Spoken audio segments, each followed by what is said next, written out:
AI is not new. Teikametrics, your first product that you created was AI driven, right? Right. In fact, AI is at the backbone of like how we started Amazon ads. It's getting more intelligent, it's getting more useful, it's getting more impactful as we become better at it. And it's also helping us to be better at our jobs, right? And so I don't think I'm a futurist, but I can tell you that Amazon at its core is trying to solve problems with AI.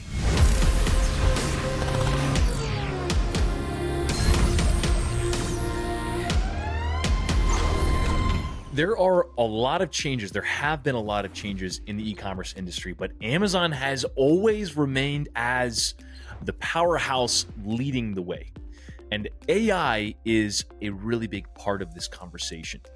And so I wanted to bring Amazon on, and I'm joined by Jeff Cohen in this conversation with Amazon. Jeff Cohen is with Amazon Ads to explore exactly how Amazon is integrating artificial intelligence into the marketplace, specifically for sellers and advertisers. But there's a big part of this conversation for how AI is influencing and impacting buyers as well. So this conversation explores how what the future of e-commerce looks like. And Amazon truly is the present and the future of e-commerce, right? They determine a lot of where this space is headed, and whatever they choose to integrate, it just influences a lot of what's going on in the rest of the space, because a significant portion of all of our sales come from Amazon. And so this conversation pulls out the questions like, okay, what's happening for buyers? How is buyer behavior changing on Amazon? How is Amazon integrating artificial intelligence to help buyers? And also, how is Amazon integrating artificial intelligence? In what ways are they integrating AI to help sellers as well? So there are conversations around how are buyers changing? How is Amazon tech changing? How should us as sellers and advertisers respond to take advantage of this? And what's essential to know moving forward past this point as a seller for AI integrated with Amazon? There's strategy here mixed with different aspects of just what's going on in the marketplace.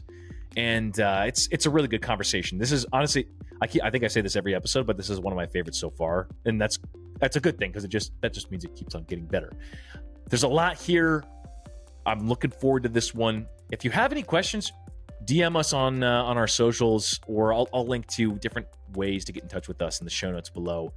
But let's get started on this conversation with Amazon around AI. Let's jump in. We're back with another episode of Human in the Loop. I'm here with Jeff Cohen. Jeff, we've done content a number of times in the past. This is one of our many, many things, but this might actually be our first podcast together. I don't know if that's true. I'd have to go back in the archives to figure that out, but I definitely have enjoyed doing more and more podcasts lately, because different than like the webinars, you can get a little bit deeper into some content, and it's a little bit more free flowing and kind of go where the conversation goes, right? That's what this podcast, very conversational. It's a little bit different than the uptight like presentation style. The goal of this podcast is to dive into what's going on in e-commerce in today, and how machine AI technology is interacting with human to achieve an interesting result that we haven't seen in the past. And you and I have worked together we have been colleagues for a long, long time in this industry. And it's been interesting to see the industry change over that. And my thought was, with this, what a better perspective to get for how e-commerce is changing, how technology and AI is impacting that growth, than Amazon, and of course, specifically, Jeff Cohen himself. So, Jeff, welcome to the podcast. Great. Thank you for having me. I appreciate it. And I'm excited to share on this topic. It's one that I think is important for us as marketers and us as e-commerce professionals to be figuring out and learning and understanding how it impacts our jobs. Things will change. Things have changed very rapidly, and they will continue to change. One first aspect, Amazon has so much perspective on e-commerce. Of course, it's the king of e-commerce, dare I say. And one aspect of this is how just e-commerce in general has because has changed, how it's different today than it was, let's say, 10 years ago. So let's talk about that. First off, from your perspective, Jeff, Amazon's perspective, how is e-commerce today different than it was 10 years ago? Yeah, I think we can look at a few things that are kind of happening within the general landscape that are impacting e-commerce as well as like behavioral changes. But two of the ones that I think are having a fairly significant impact on us today is one, the shift from linear TV to streaming TV. Mm, The second is the demographic of the Gen Z population, right? So if I look at streaming television and I think back of where it was 10 years ago, there were all these projections and charts of like where streaming TV is going and what impact it's going to have. And what is this thing called Netflix? And Prime Video was just kind of an extra add-on to your Amazon services, but it wasn't mm, really its own standalone well, it was its own standalone video service, but it didn't have the type of content that it has today. And streaming TV is now bigger from an audience size than linear TV. But what I find overall fascinating about that fact is that if you take the audience from linear TV and you add it to the audience from streaming TV, the total size of the pie has grown as well. So while mhm, this new disruption of streaming TV came into the mix, um, it actually brought a new audience. And that new audience is a new audience that um, us as consumers can start to, or us as marketers can start to interact with as consumers for potentially impacting our brand.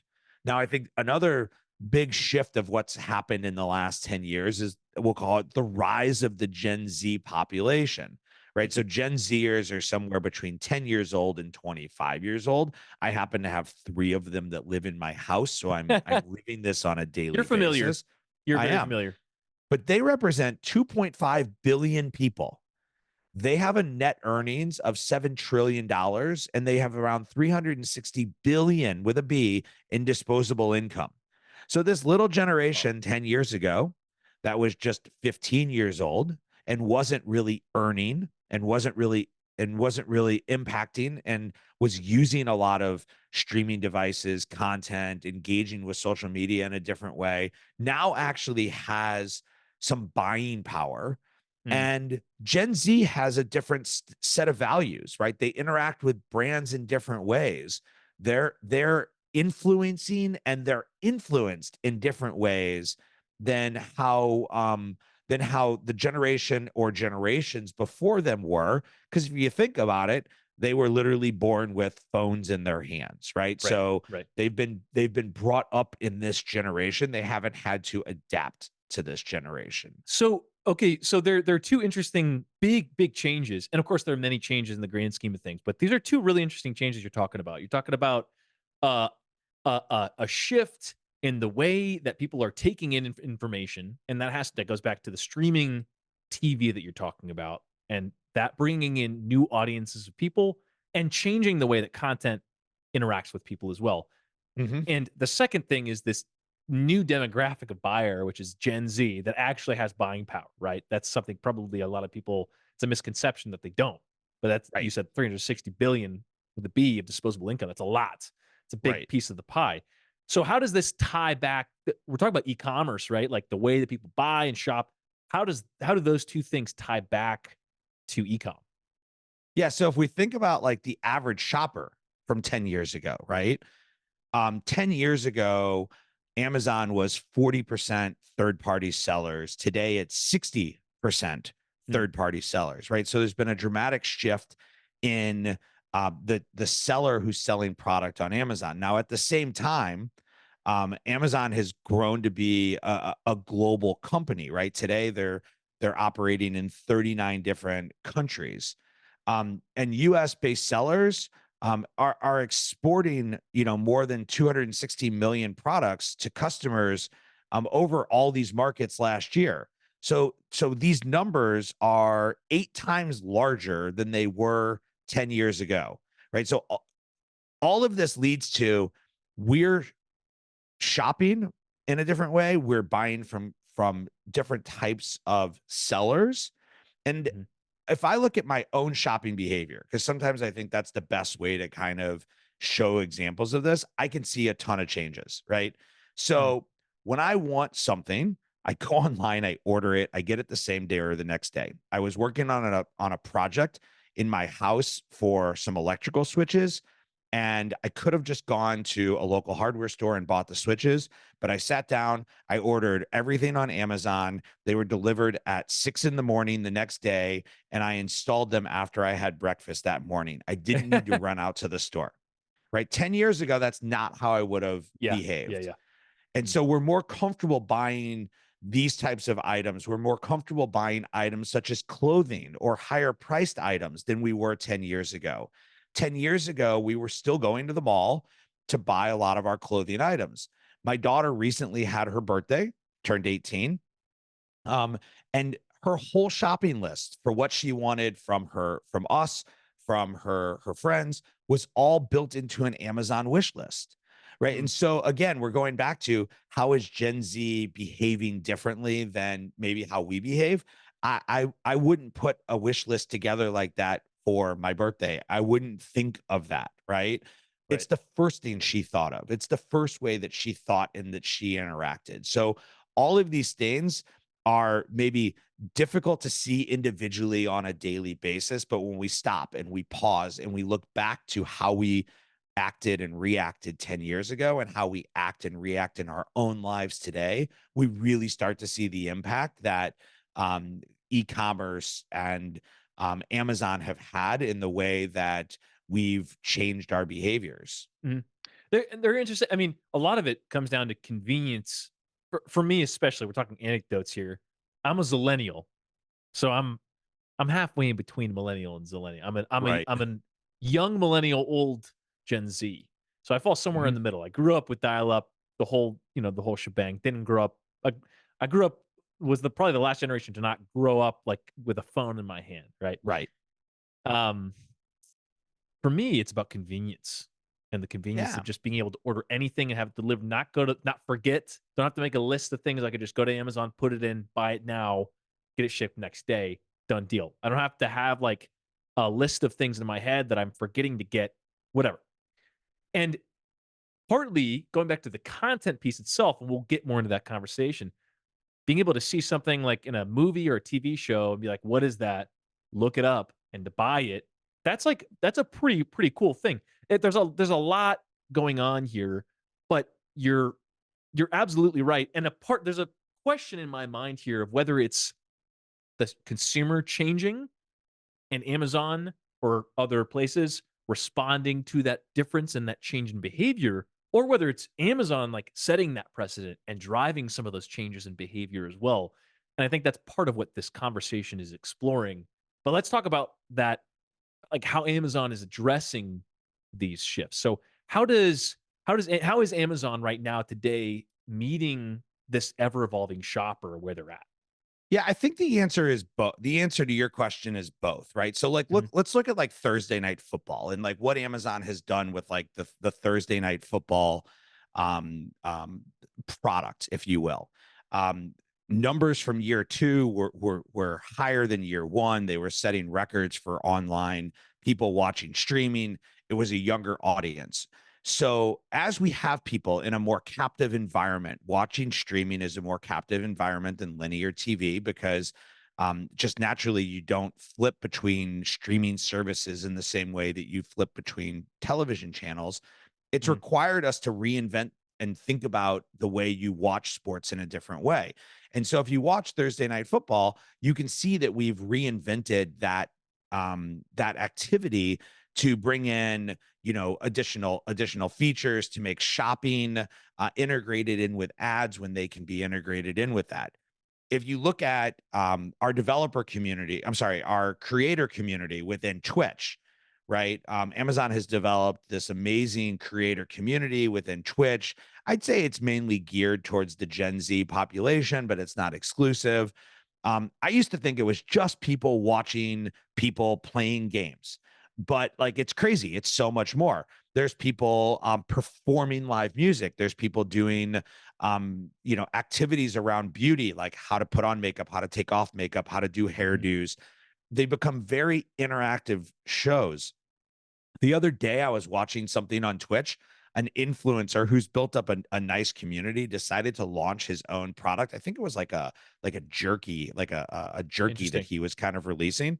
And like he did this whole product release on his Twitch site, and like Wow. he crashed his website, sold out all of his products all within minutes. It was totally nuts.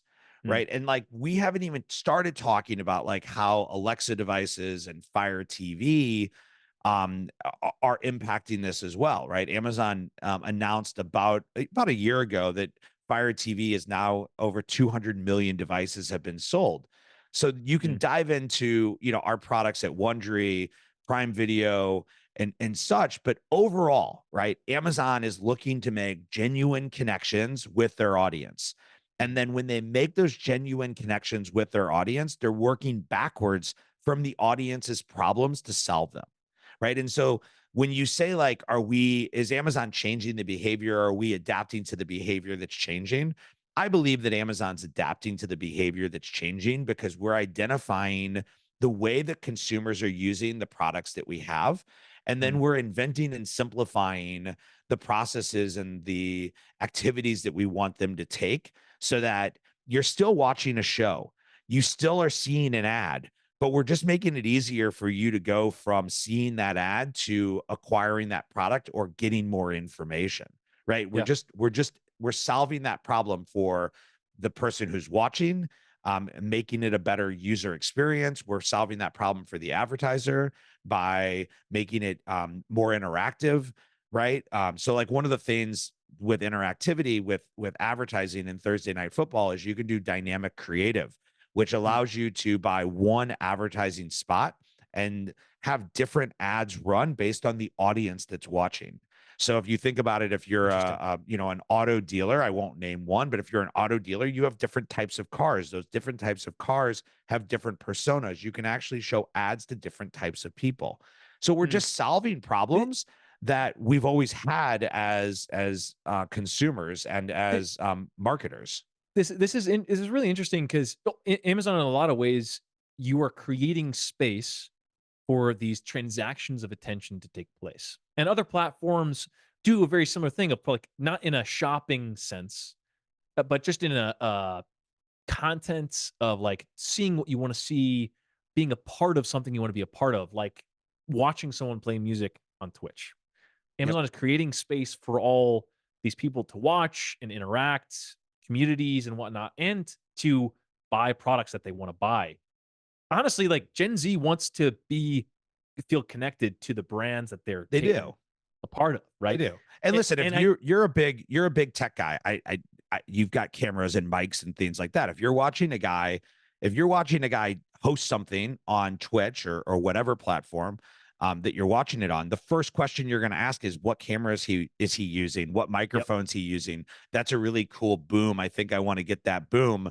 So you just naturally, as you're connecting to the people that you're following, you want to emulate the things that they have in the way mm, that they have them. I think we all do that in our own ways based on what we're into, what problems we're trying to solve, where we're at, in our lives, what's making us happy, what's making us sad, what trips we're trying to plan, right? So it's both for people who are selling things on Amazon, as well as people who are not selling things on Amazon yeah, but still want to interact with those audiences to build that genuine connection. sure. It's a better, if you call it consumer of attention, media, and product, it's a better consumer experience and a better buyer experience.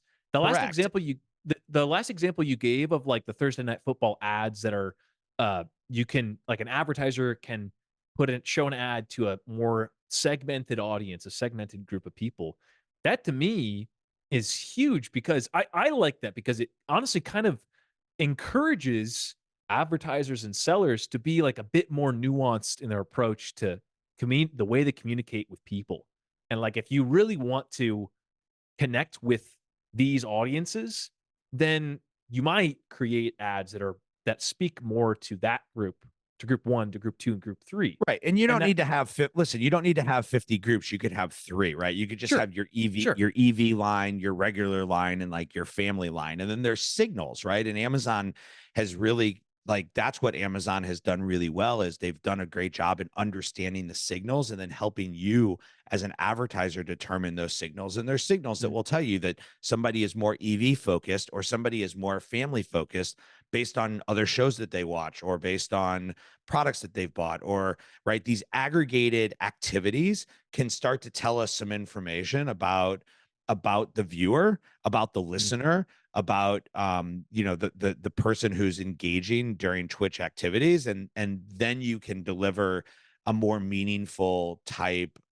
communication to them, which I'll say it increases the likelihood of success, right? Nothing is it sure, just guarantees it, but it increases sure. the likelihood when you can match somebody's wants and needs with a particular product. I mean, this is going back to Peter Drucker, Marketing 101. I wish I could remember my professor's name in probably like high school marketing when I like learned these concepts, 30 plus years ago as I date myself. The really that's funny. The really cool thing is that like as a consumer, you're gonna seems to be that the space is changing so much, but you're going to see a lot more things that you want to see in terms of product and content and experience, like the things that you want to be a part of. Like those creators have a much better chance of connecting with you, and you as a consumer have a better chance of seeing the things you want to see. And a big part of this conversation also is, of course, technology and AI, right? And that's a core theme of the show. And I think a lot of the things we've talked about thus far have been like touched on the human element of things, as well as some technology underlying things. But let's talk about AI. Obviously, I have to imagine that like none of this, maybe a portion of this would be possible without AI, but like AI helps bring a lot of this stuff together. So, how is technology AI playing into all this? Yeah, I think it's a great question. I think the first thing that I want to say from what you said earlier is that like AI is not new, right? Mm, So what we've gotten excited about as a community in the last year has been around Gen AI and the ability to kind of make AI smarter to the average person. But AI as a backbone is not new, right? Teikametrics, like your first product that you created was AI driven, right? right. In fact, Amazon AI is at the backbone of like how we started Amazon ads, right? So Amazon, I like to say, is always trying to seek to solve problems, as I said Mm, earlier, right? So we're not just trying to create new tools, and I think that's really important for people to think about when they think about like AI and how AI is impacting what they can do on a tool set like Amazon ads. So if we go back to like Thursday Night Football, you see like one of the features that was implemented was next gen stats, right? This mm, is like providing real time data points that enhance the viewer experience. So we're yep. using AI to understand what players doing what, and then what the probability is that the next play is a pass, the next play is a run, that the receiver is going to get it, right? And it's creating all this like real time data into your experience that's making it more fun for you to watch and for you to Mm, engage. And so if we look at like let's look specifically at like an Amazon ads new tool around image generation. We can stop and we can ask ourselves like what's the problem that we were trying to solve when we created this product? And the problem that we were trying to solve in creating this product was that creative and the ability mm, to generate and consume creative is expensive, right? It's time consuming, it's labor intensive. And so if you're a brand and you want to update your creative for seasonality, it requires a lot of work on your part. Now there's a tool that can do that for you. mm, And while I'm not as familiar with some of the features that are happening out of the retail side of the equation, um, retail really kind of they've got two initiatives right now that I'm familiar with AI, but the one around like reviews, like it started with like brands getting brand sentiment from reviews. So how do you take, your 1,000, 10,000, however many reviews you have, and collect all of these data signals within your reviews. And as a brand, learn what your consumer likes about your product, does not like about your product, giving you information of how to improve your product. Now they've taken that same feature and they've evolved it over time to Mhm. where the shopper can come in. I think it's only on mobile right now, but the shopper can come in and they can actually ask questions about your product. And they're using all of the information within your product listing as well as within your reviews to give the shoppers more detail about your products. And so these are some of the ways that I think AI is starting to generative AI is starting to impact us. But again, like don't forget that like AI was at the backbone of what Yeah, yeah. like Amazon was doing with ads, and a lot of the back end algorithms that's helping to, we have a lot of like outcome based goals that you can run within Amazon ads. It's all using this large language model AI system to predict the likelihood of success for a particular ad and a particular content to show up in a Interesting. particular place and be successful. Mm.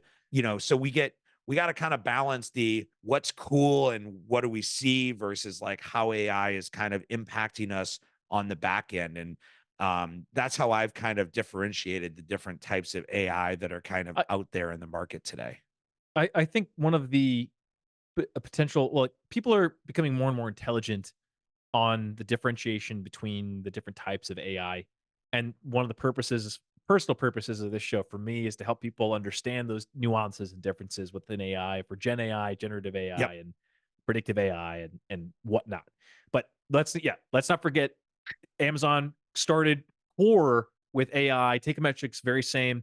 AI is not new, but the ways that AI is being used to solve problems and to enhance the experience, that is new.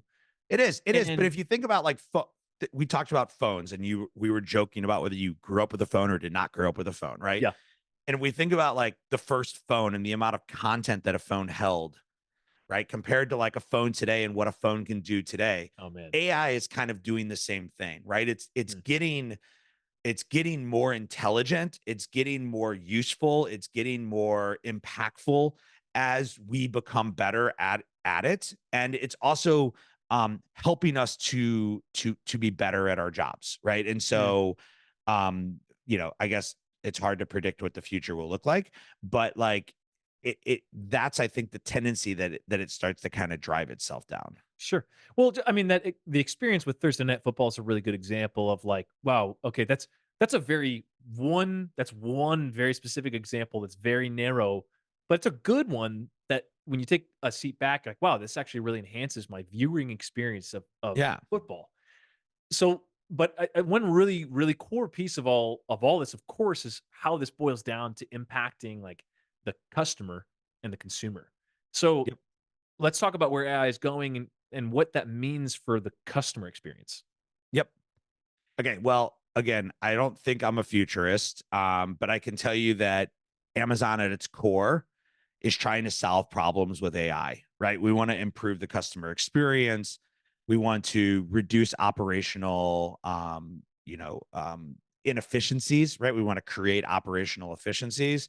We want to create opportunities for brands to connect with more shoppers to Mm, grow, their brand and their brand business. Now, I think some of the tea leaves are pretty obvious as to where current investments are, and maybe how those investments can potentially, impact in the future, right? And if we go to if we use the analogy of Thursday Night Football again, like we can see what Amazon has done with football, and then we can see that Amazon has, just done a contract with NASCAR, and they just did an investment with Major League Baseball. Well, we're probably going to see some of the same feature functionalities roll into those types of experiences. mm, This all stems from the fact that, like, at our core, like we are, we are our DNA is to solve these problems. So I kind of break it down into like three steps, right? First, Amazon is always going to work backwards to solve problems that are customer problems, right? Like mm, it's been a core That's day function of this one. company That's a day since one. Yeah. day one. It is a day one mentality when we talk about day one. Yep. Second, like Amazon likes to invent and simplify. And so a lot of the features and functionality that you've seen within the retail side of the business are around this concept of invent and simplify. Like, how do we make it easier for you to do the things that you're already doing? Or how do we provide more access to something that you didn't have access to before, right? Those are Mhm. kind of, I'll say like, those are like easy wins. And then finally, at Amazon, we really like to deep dive to understand like what's going on and then how to use data to make these more informed decisions. So all of this means that shoppers in general can expect more features that are reducing this friction. I Yep. think brands can expect more features that are improving operational efficiency.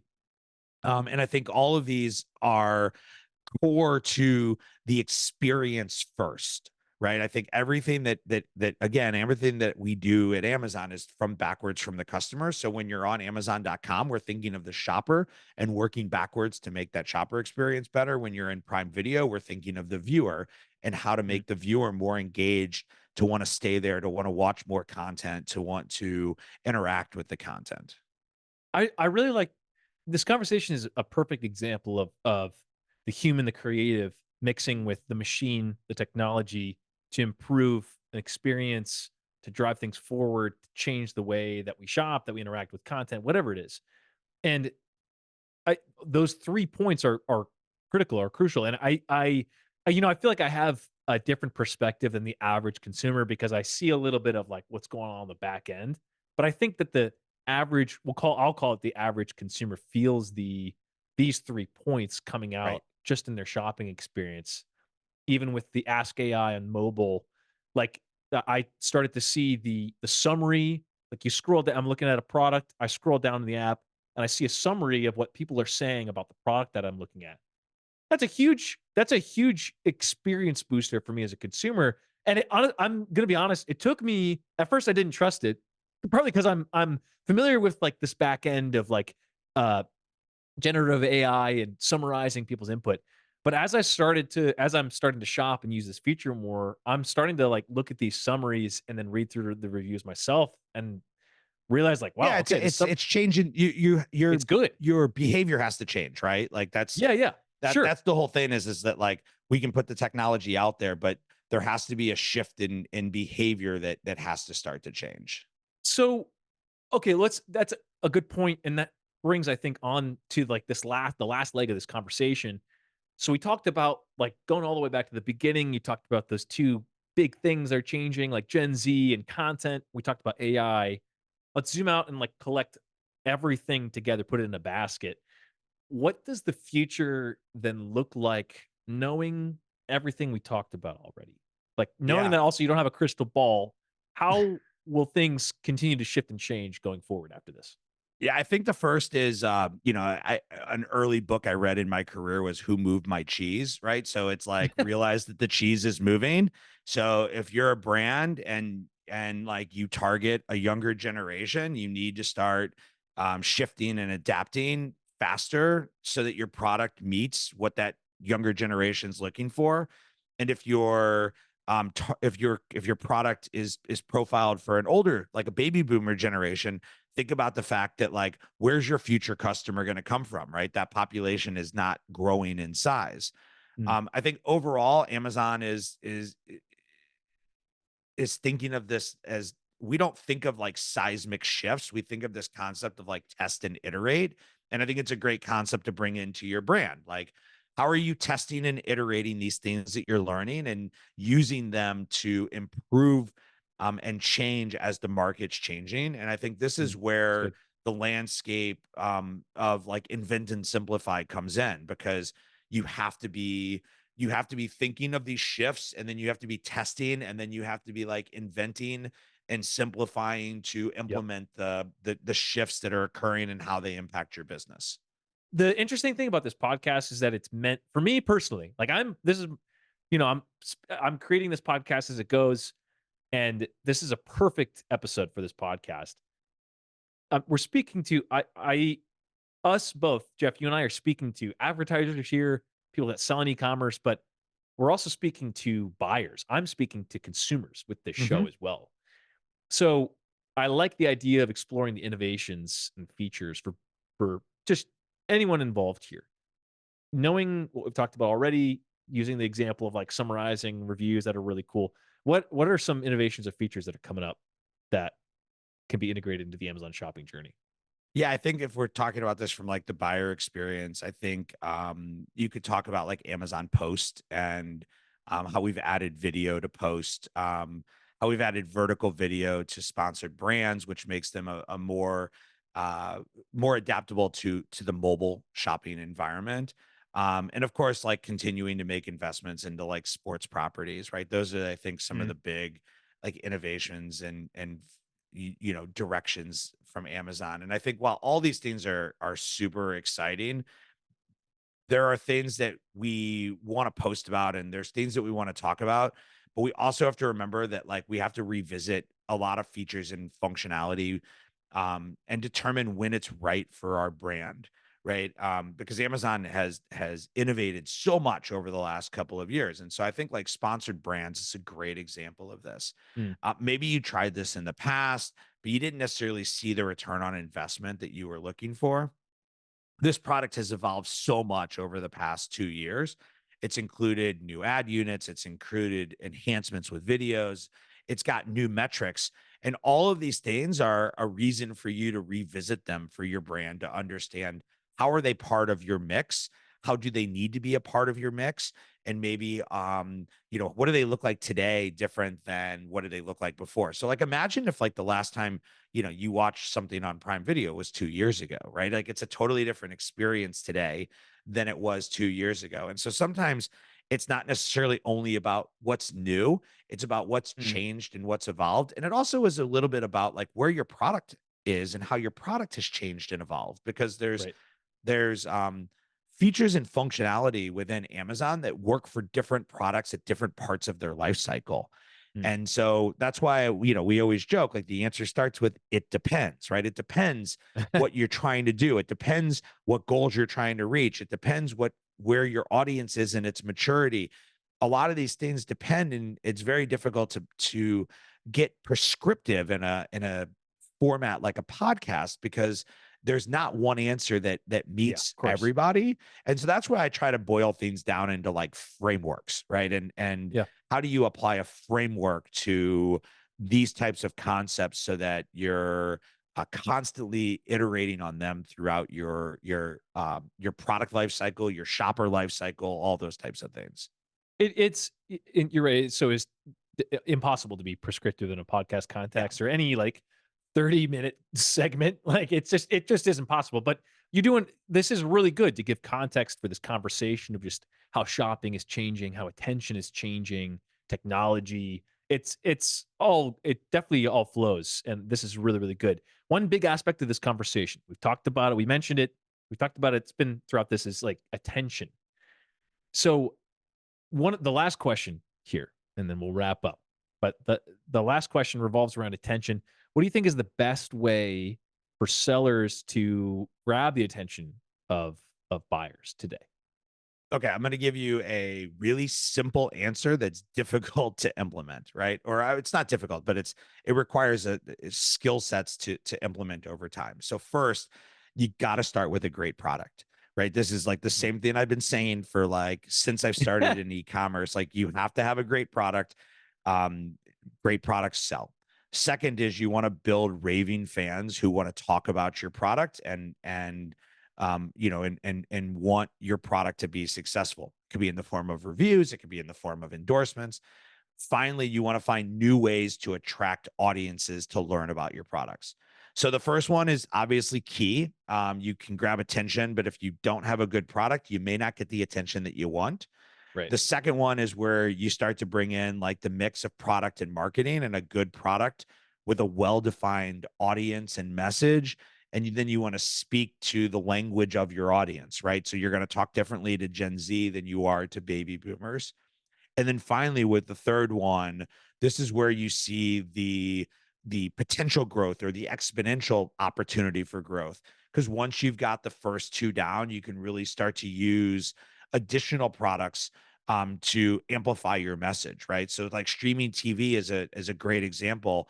Um, Amazon has made it to where it's really easy for you to get into like streaming television ads. There's no minimum, it's self-service through the ad console, but it still needs to be the right mix for your business. And so you need to have a keen understanding of like where to make your investments, where your audience is, where your product is, and ensure that like your foundation is built so that as you invest in that streaming TV and people come to Amazon, that you have the sponsored brands and you have the sponsored products to maximize the return on your investment.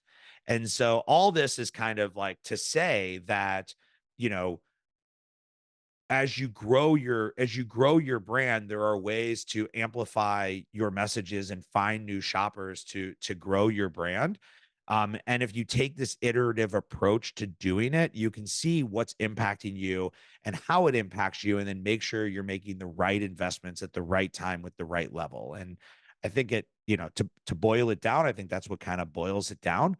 But I'm the first to admit that it's much easier for us to say in a podcast like this. I know Sure. that it takes a lot of skill and a lot of knowledge for companies like yours and other Amazon ad partners to execute this on brands' behalf. But it's that's I think what ultimately drives Yeah, yeah, that absolutely. success. Yeah, what's interesting is I've been bringing a number of um brands that have started with community first. It's and this is a more recent thing in the age of TikTok and Yep. short form content. Brands that have started on TikTok or brands that have started through short form content that started from the premise of creating content to sell the product or Hmm. creating content to build a community.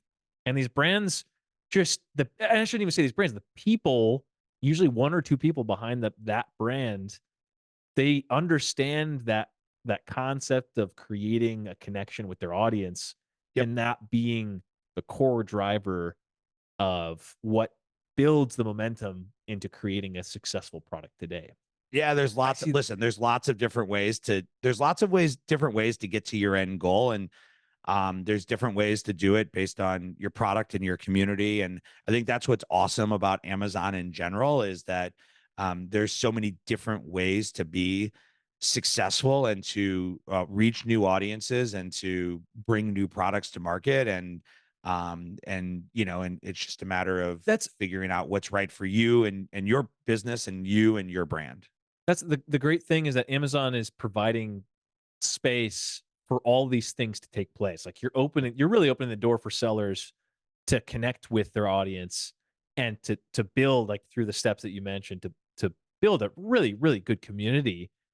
But like you said, we've been in e-commerce for how long, and it all starts with that product. Like It the product, does. yeah, It the does. product has to be good. It just has to be reminded. I feel like the need to always No, say it's it good. because, It's good. It's a yeah. core. It's a core piece, just like AI is a core piece of Amazon. The product has Yep. to be solid. Jeff, I think this is a really really cool conversation. I really hope that people kind of get a better sense of like where things are today, where it's headed. I love just the direction of Amazon, of connection, of community, the cool things like Thursday Night Football is such a really tangible example. I love that experience. Like it's an amazing viewer experience, an amazing shopping experience, an amazing brand experience. Like it's just really really cool to see everything that's happening in the space and how Amazon is meeting consumers wherever they're at. So thank you for being on the show and thank you for breaking it down for us. Really appreciate it.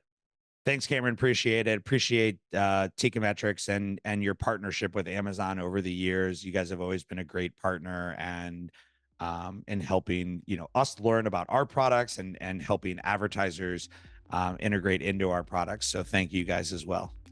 We will have to have you back on the show soon. Thanks, Jeff. Thank you. Thank you for joining me on this episode of Human in the Loop. I really hope you enjoyed this conversation with Jeff and Amazon.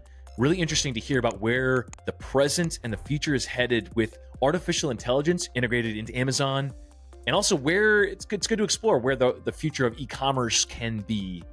And that future is not that far off. So if you have any suggestions for something you'd like covered strategy-wise or just concept-wise on this bridge between AI and humanity, let me know. DM us on Instagram, on TikTok, whatever it is. I'll plug us in the show notes. But we have some really good episodes coming up. I've been reaching out to different people to bring people on for new episodes. So keep an eye out for that. Keep an eye out for new episodes. And thank you for joining me on this episode of Human in the Loop. I'll see you next time.